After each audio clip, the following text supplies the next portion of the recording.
A chill in the air as the Bengals get ready for a Sunday night showdown with the Buffalo Bills. Mike Petraglia outside Paycor Stadium. Here on Wednesday afternoon, the Bengals got a bit of a taste of winter time as temperatures were in the upper 40s. It was sunny, so there is that. But the Bengals were outside on Wednesday, resuming their preparations for the Buffalo Bills this Sunday night at 8:20. The Bengals and Bills will be in the national spotlight. Of course, a lot of attention will focus on the Bills, at least at the beginning of the game, for Damar Hamlin, the safety who, of course, last year here on January 2nd collapsed after a collision with T. Higgins at midfield. Of course, there was a story of heroism as Cincinnati first responders and the University of Cincinnati medical team responded and got him healthy as fast as possible. And now he is again a member of the Buffalo Bills. Will he be active on Sunday night? That remains to be seen. He has only been active one game this season. Joe Burrow was asked about that here on Wednesday afternoon, and he said, we all remember it. It's in the past. We're not going to dwell on it. He made reference to the fact that he's been in touch with Damar Hamlin. He said that Damar Hamlin has gotten over it as well. It is in the past. So the Bengals and Bills moving on to getting ready for this Sunday night game. It's a big one in the AFC. The Bengals have yet to record a victory in the AFC, believe it or not, now in the month of November.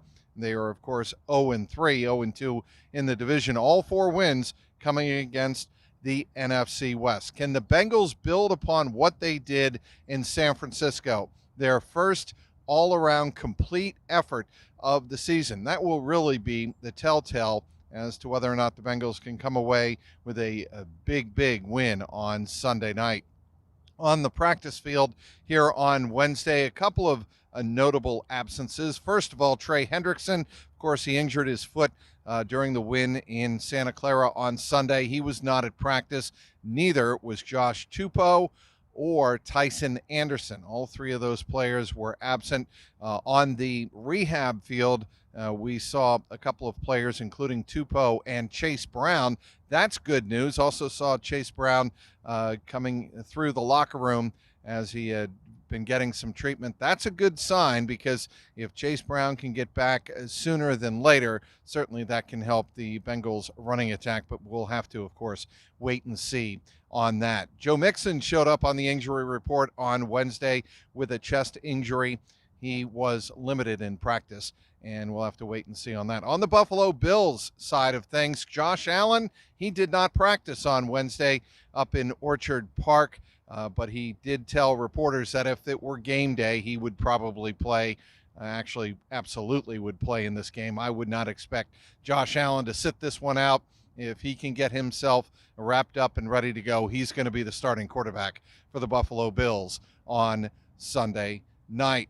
As for Zach Taylor coming into this game, he said really what the Bengals have to worry about is one game at a time, not worry about the gauntlet of big tests that are coming up for the Bengals. He leaves that to the fans and the media to focus on. His focus and attention is getting his team to play an all-around game again, as well as they did on Sunday. Joe Burrow also threw out some roses to one center, Ted Karras, here on Wednesday afternoon, saying he would not want to have any other center in the National Football League other than Ted Karras, simply because of the leadership he has shown, the intelligence he has shown, and the toughness he has shown on the field. And certainly he appreciates what Ted Karras has brought to the offensive line that protected him so well on Sunday, as well as opened up key running holes for the Bengals to run through and really play complementary offensive football on Sunday afternoon. Well, that's a wrap here on Wednesday. The Bengals will be back at it in full pads here, expected on Thursday afternoon. You can follow all of my coverage on Twitter at Trags, Trags. Also, be sure to follow my coverage online at clnscincy.com. And as always, click and subscribe to my YouTube page, youtube.com/@JungleRoarPod. Outside Paycor Stadium, Mike Petraglia, CLNS Media.